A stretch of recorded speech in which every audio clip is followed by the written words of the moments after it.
Happy Monday. Welcome to Red Sox Now, as always, presented by FanArch here on the great YouTube. Before we get going, you know the drill. If you could please subscribe to the channel. You have been great on those subscriptions. We're over 1,400. We're getting amazing views. We're getting amazing comments. But please, pretty please, if you could subscribe.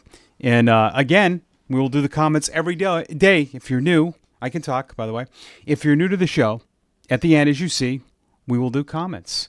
We'll read your comments. If you don't want me to read them, I have a tough time understanding that because you posted it. So you know the drill. All right. So thank you for doing that. I'm Mike Antonellis. Hope you had a great weekend. One of the radio and TV broadcasters for the Red Sox, radio and TV. I was on NESN Plus for Payton Tolle's AAA debut on Sunday. I had a front row seat. I did radio solo Saturday. We don't usually do that. We have a 4, 5, 6-man crew. We rotate. We have a sideline reporter, Natalie Nori, and pretty cool setup. And we'll get to Tolle. We'll get to your comments, some pitching woes. But first, a book by its cover. Don't judge it. Talking about Game 1. Red Sox in Game 1 rolled over the Padres 10-2. The last two games were tough. I really liked how the Red Sox played Saturday. Now I see why. Alex Cora putting Roman Anthony in that top spot in the lineup. You know, it's kind of a new thing. You want your best hitter, guy that is going to give you a quality at bat. I'm not saying that Duran won't, but I think Roman Anthony's a little bit different. The fact that he just doesn't chase. And twice now, he has gotten that extra at bat in the ninth inning. Remember the Duran big hit? And then a couple nights ago against Suarez, unfortunately the Red Sox lost in extra innings. But, you know, listen, what did we say? And I think all of us that are in this little community here have perspective. You know, 3-3, 2-4. It's a good team. You know, and I'm still seeing people you're being a little, and I'm not saying you, but what I see from social media is being really too irrational after every loss. It's kind of like the NFL model. It really is. You sometimes kind of have to take a step back. The Red Sox had won 25 of 35. I think they both came in winning 9 of 11. This is a really good Padres team. Would you be surprised if they were in the World Series? You know, you ask yourself that. I wouldn't be. They're really good. Their bullpen is ridiculous. Is ridiculous. And they got a lot of their own guys. They got guys that they traded for. I mean, they brought in Mason Miller the other night, but everybody is good. And one thing that I talked about on this program leading up to the deadline was Dylan Cease. And for those who watched and remember what I said, I didn't think there was any chance. And Lou talked about it yesterday, like San Diego really was shopping him around. I don't buy it. I don't. It made no sense. I was talking with the other broadcasters on Sunday about this. San Diego's in a playoff position. They've been in a playoff position for a while. Well, he's 4-10 with an ERA of, you know, I saw that yesterday. Oh, you know, he's had one start where he gave up 9 runs, another start where he gave up 6. He's had like 3 or 4 horrendous starts. But when you watched him yesterday, if you watched the game, what did you think of the stuff? Is this stuff better than Giolito? Is it better than Bale? It might be. And we forget how good this guy is. I think maybe they threw that out there to see if they got absolutely bombarded. But it makes no sense. And it made no sense. And I'm not surprised San Diego didn't do this. The guy's really good. Michael King's really good. I know he only went a couple of innings. But I like for us to try to get away from just looking at numbers in Baseball Savant pages, but use your eyes. When you watched him yesterday, is that a big league pitcher with elite stuff? Absolutely. Absolutely. I thought he looked amazing. The Red Sox got one earned run. I thought there were things in this series that just showed you about playing the game the right way. That hidden ball trick that Machado did, the pitcher was still on the mound. Fernando Tatis, just horrible base running on Sunday. Bogart's making a bad error. I mean, trying to turn a double play. You know, those things still matter. Playing the game the right way. But, I mean, I just sit back and look at this series, and you could have won Saturday. You won a game Friday, which no one thought they'd win. Buehler looked great. I think that's encouraging, right? I think it really is. Threw the ball great. That's what you want. Unfortunate. I know the Hamilton bunt and all of that, but, you still needed to score 6 runs to win that game. You just got, I thought, beat up by a better team. This is a really good team. That's a really, really good lineup. I mean, Tatis, Arraez, Machado, O'Hearn, Bogarts, Merrill, Jackson Merrill. He got $150 million. Remember, big market teams don't offer contracts to young players. You're going to hear that on sports radio. Jackson Merrill got $150 from San Diego. Laureano, who they got from Oakland, Cronenworth. But that bullpen is going to play. You're going to be able to have a bad start in the playoffs with that kind of bullpen, and I was impressed by that. I thought Brian Bayo was good yesterday. Here's something I did not like in the game. The Giolito had, his command was off and had a lot of walks. What I didn't like about Brian Bayo on Sunday was handling adversity. The line of the 5 runs, he walked 3, struck out 7. His changeup was really good. But what I did not like was on that bloop hit by Xander Bogaerts, he really crumbled. He was mad about giving up a bloop hit, and then he walked 2. And Murphy came in and walked in a run. But I didn't like how he handled that, and that can't continue. He gets like that. But you can't lose your cool giving up a bloop hit. You made a good pitch. Bogaerts made a good swing, and it happens. You're going to give up lineouts that are caught. But he came really unglued after that. That was in the 6th inning, I believe. Yeah. And he walked Jackson Merrill, and then he walked Laureano, however you say it. I always screw that name up. Chris Murphy came in and walked Cronenworth left on lefts. But I just didn't like that whole sequence there. His stuff was good. Bayo's good. He's a good pitcher. And, should we be concerned? Giolito's been really good. But, I still, like I talked about this Friday, I'm still not completely sold on their starting pitching. Crochet and Bayo I love. But 3 through 5 still, are you, would you lay down your money betting that is just going to go without any issues? I don't know. Giolito has been injured. We'll see how he holds up. There's still a lot of games to go. 40-plus games is a lot. Buehler did have a good outing, but that doesn't, we did this with Cooper Criswell, had one, and I'm not saying that he can't replicate that. But let's not put Buehler, up in the sky yet. Let's see if he can have, 2 or 3 of these in a row. And then Dustin May. I know a lot of people are saying they did not do enough during the deadline. I don't know how anyone can say that without knowing. We don't know what was out there. Well, we could have matched what, the Merrill Kelly deal. Okay, so it would be Tolle, Sandlin, and another pitching prospect. Would you have been okay with that? You have to, and many weren't. Many said, no, we're not doing that. No, we didn't have to trade our number 1 because we saw what Arizona got from Texas.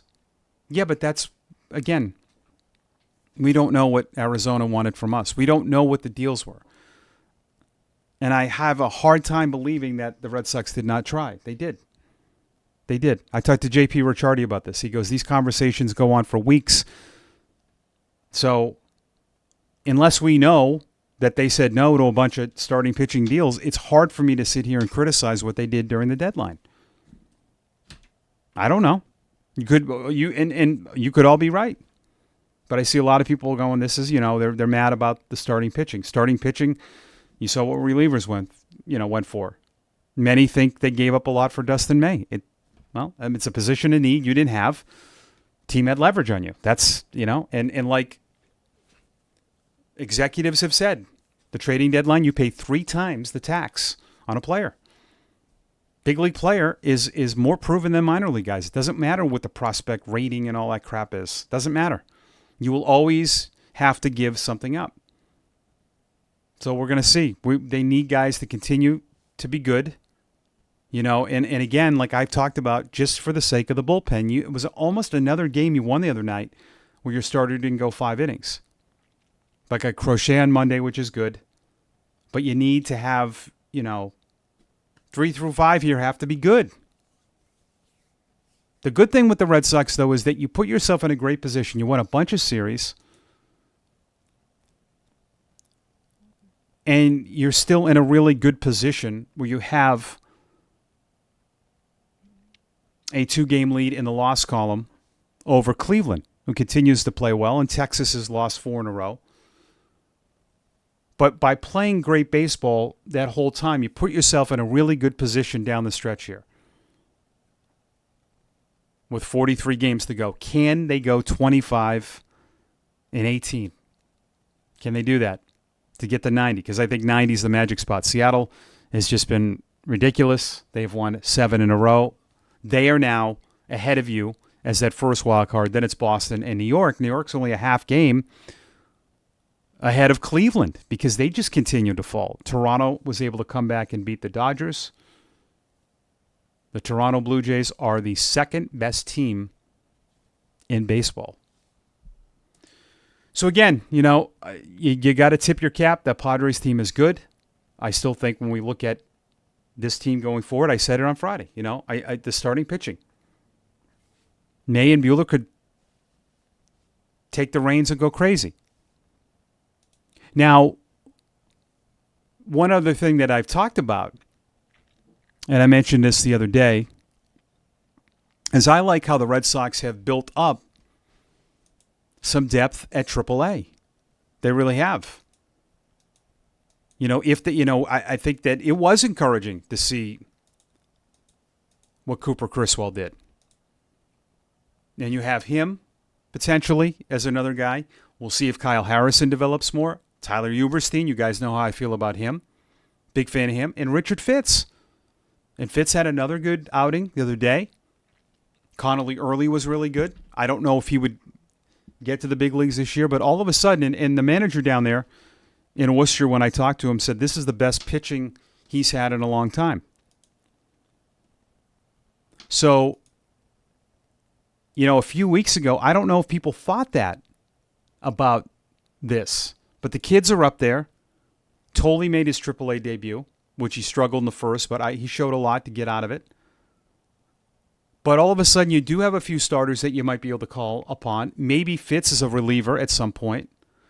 But Sandlin is going to be in a 1-inning role. That's going to be the plan for him starting this week with Worcester. He went the multiple innings. He looked really good in 1 inning. And then the second inning the other day, not so great. I think this guy in 1 inning, he could top out at 100 easily.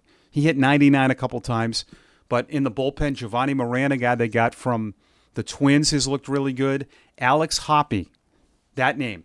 Pretty much everything out of his hand is 98 plus. He had an outing a few weeks ago on the road. Everything was 100. Hobie Harris throws really hard.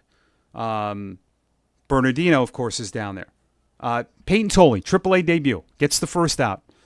Then he gets some adversity, ends up giving a grand slam. He could have got out of the inning on a ground ball to Mikey Romero, who bobbled it. He gave up 6 runs in the first with 1 out, after 1 out. Struck out the next 2, then went 4 scoreless after that. Some observations. Fastball was not what we thought. He did hit his last pitch at 98. Had the slider. Wasn't bad. Few of them up. Few changeups. We didn't see any curveballs. But you have to really step back. This guy is pitching his first AAA game in his first year.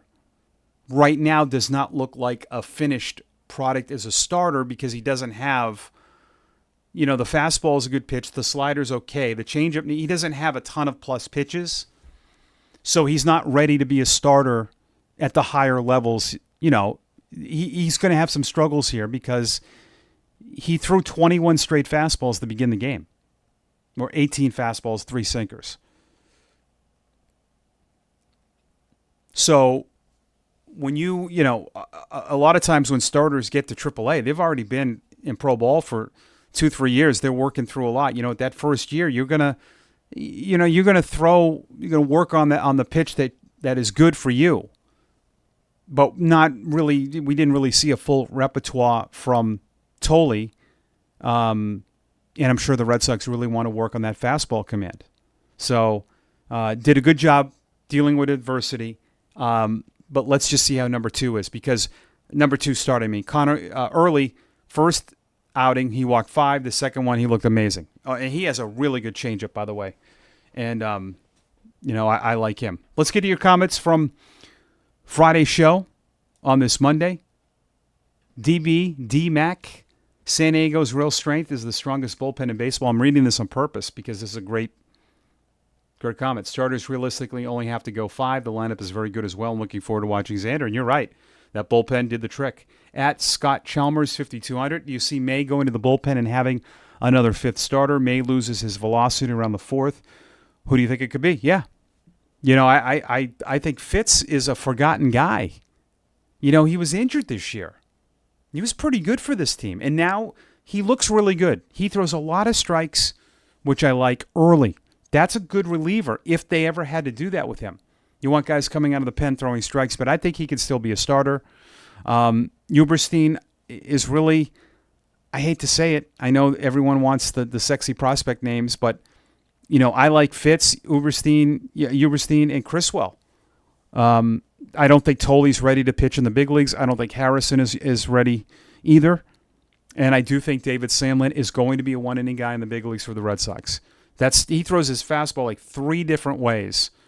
And you still got Birdie, Zach Kelly, who's looked good, and Bernardino. But I'll go Criswell, Fitz. Now I'll go Fitz, Criswell, and Uberstein. I think Uberstein's going to pitch in the big leagues this year. I really do. At Smoke Dog, that's double G, 19821. I like that you are locking up your young talent early. The young guys mixed with a couple of Bregman-type guys is a recipe for success. Bregman wants to do this after the season. He announced the Dodgers model of deferred money is going to catch up and then take them out of contention for a decade. We'll see. They get a nice fat check from Spectrum every year for about $680 million, so they don't really care. Pretty crazy, that money. All right. I hope you guys enjoyed the show. Make sure to subscribe to it, comment, follow me on social media at The Radio Mike on X, on TikTok, Behind the Mic on Twitch, Mike Antonellis 726 on Instagram. You can find me on Facebook. Send me a request. DM me. I'll respond to you. And we love this show that we're building through Fan Arch. We really appreciate it. The Red Sox play Monday night, and they've got the stopper. It seems to line up perfectly with Crochet against Christian Javier, who will be activated and pitch for the first time this season. Crochet 13-4 with a 2.24 ERA, 8-10 in Houston at Dakin Park. We'll talk about it on Tuesday. Thank you for watching Red Sox Now, presented by Fan Arch on this Monday. Have a great one, everybody. Go Sox.